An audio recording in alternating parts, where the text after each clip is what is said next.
Hello, Fredak here. Fred ACC, all one word. Alrighty, it is Thursday, February the 13th. It's about noontime, 12 o'clock East Coast time. XRP at about $2.43. So, XRP, get in. Let's just explore a few things. Okay. First up, I'd like to thank you all for being here today. Hopefully you're having a wonderful day. Fredak tries to bring you stuff that you don't get from all the other talking heads out there.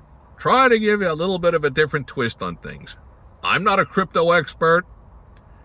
I'm not as sharp as all the other sharp, pointy heads out there. My head's a little dull.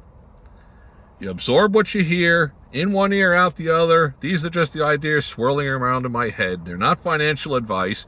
But again, I am the Fredak that spoke about the stupid bowl. Gotta go with the Eagles with the money line. Take the money line. Getting odds. Mathematically, that was the right play.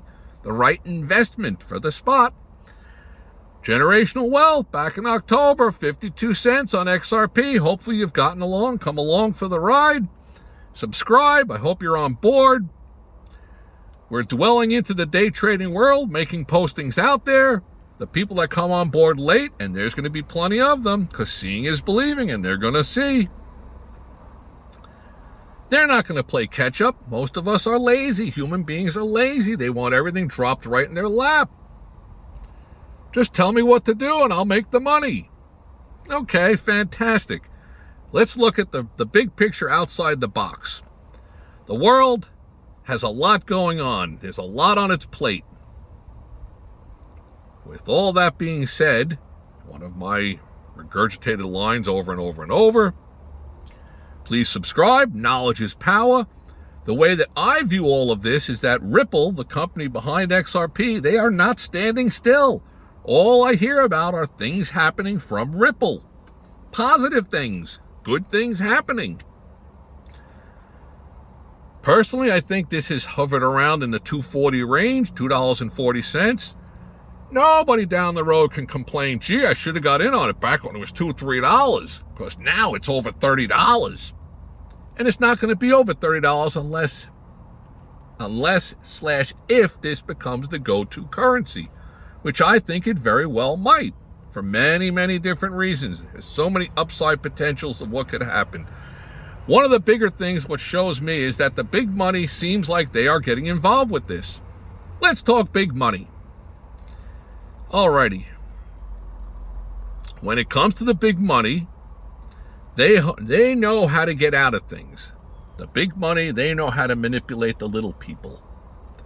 The question mark is that's what's going on here?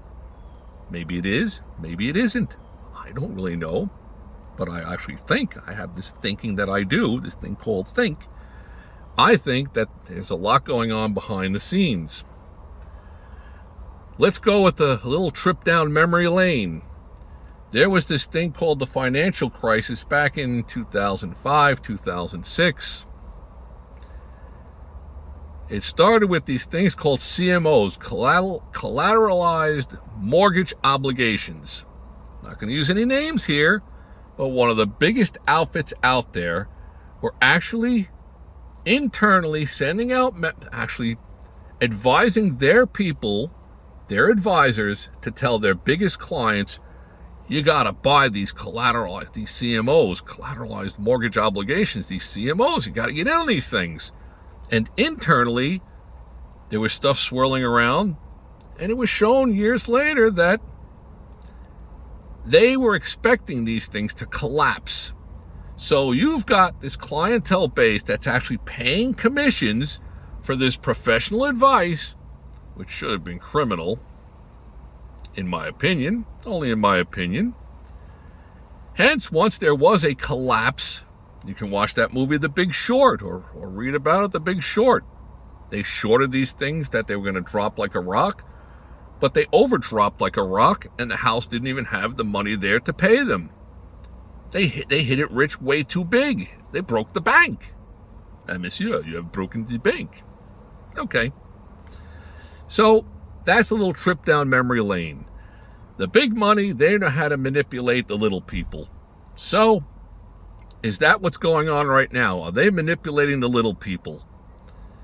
When I look at the Bitcoin, it seems to fluctuate up to 100,000, 103,000, then fluctuates back down to 95, 96, 97,000.